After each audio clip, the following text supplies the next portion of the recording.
புதிய டெபினேஷன் கொடுத்துருக்காரு பாருங்க. ஸ்லீப்பர் செல்லாம், ஸ்லீப்பர் செல் நான் தான் அனுப்புறேன். ஸ்லீப்பர் செல் என்ன பண்ணுவாங்க, இதை வச்சுக்கிட்டு ஸ்லீப்பர் செல்ன்ற ஒரு ஃபார்முலா வச்சுக்கிட்டு ஒரு 5 வருஷம் ஓட்டினாரு நம்ம டிடிவி தினகரன்.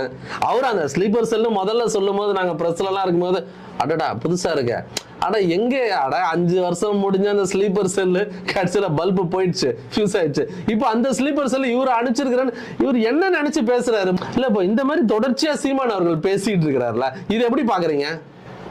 நான் முன்னாடி சொன்னேன் பாருங்க சார், ஏடிஎம்கேக்கு இந்த 2026 எலெக்ஷன் வந்து ஏடிஎம்கே ஸ்பெசிஃபிக்கா எடப்பாடிக்கு ஒரு வாழ்வா சாவான்ற ஒரு தேர்தல் மாதிரி, நாம் தமிழர்கள் சீமானுக்கும் இது வந்து வாழ்வா சாவான்ற ஒரு முக்கியமான தேர்தல்.